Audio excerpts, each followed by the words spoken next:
बकरी के बच्चे और चोर भेड़िया। बहुत दूर पहाड़ों के बीच छुपी हुई थी एक छोटी घाटी, चंद्र घाटी, जहाँ सुबह सुबह बादल जमीन पर उतरते और रात में चांदनी दूध सी लगती। वहीं रहती थी एक समझदार और प्यारी बकरी गौरी और उसके 3 बच्चे, मिट्ठू जो हर चीज में मिठास ढूंढता था, झपकी जिसे हर समय नींद आती थी, और टिल्लू जो सबसे छोटा, सबसे ज्यादा शरारती था। गौरी हर रोज उन्हें सिखाती, बाहर की दुनिया मजेदार है लेकिन डरावनी भी। अगर कभी खतरा लगे तो मिलकर लड़ना। चोरी की शुरुआत। एक दिन चंद्र घाटी में अजीब घटनाएं होने लगी। बच्चों के झूले टूटे हुए मिले, फल के सारे पेड़ खाली हो गए और गौरी के घर से घास का सारा भंडार ही गायब हो गया।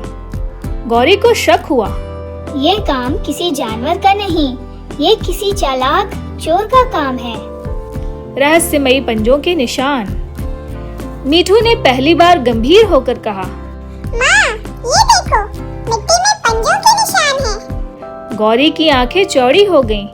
ये किसी भेड़िए के हैं और वो भी बड़ा। लेकिन गांव में तो सालों से कोई भेड़िया नहीं देखा गया था। बकरी के बच्चों ने मिलकर पहरेदारी शुरू की। टिल्लू तो एक पेड़ पर चढ़कर दूरबीन ले आया। पहली मुठभेड़, चोर का पर्दाफाश।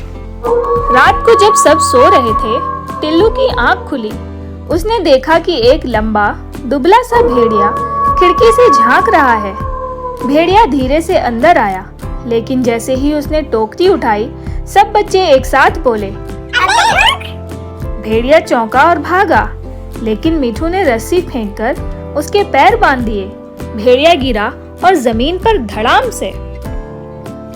गौरी आई और भेड़िए को पहचानते ही बोली, तुम तो कालू हो, बचपन में मेरे साथ खेलते थे। भेड़िए की सच्चाई। भेड़िया थक कर बैठ गया। हाँ, मैं ही हूँ कालू।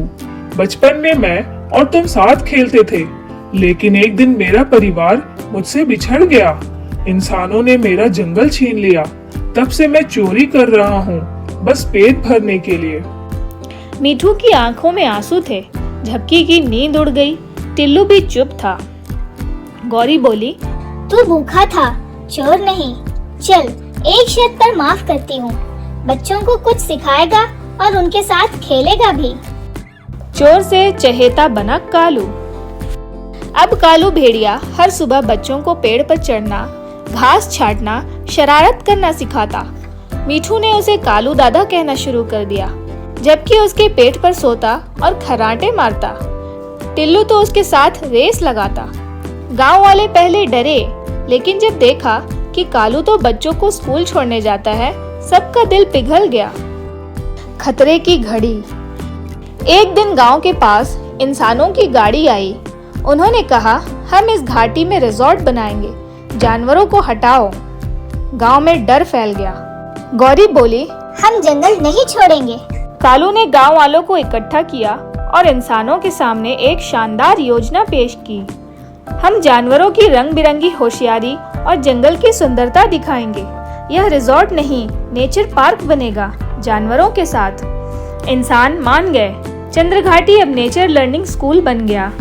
अंत नहीं, शुरुआत है। अब चंद्र घाटी में सुबह होती है बच्चों की हंसी से, शाम होती है कालू दादा की कहानियों से। गौरी मुस्कुराती है, उसकी आंखों में चमक होती है, क्योंकि उसके बच्चों ने एक भेड़ियों को समझा, अपनाया और बदल दिया। इस कहानी से हमें यही सीख मिली कि भूख गलती बन सकती है, माफी उसे बदल सकती है। सच्ची समझदारी डर से नहीं, दया से आती है, और शरारती बच्चों की टोली कुछ भी कर सकती है।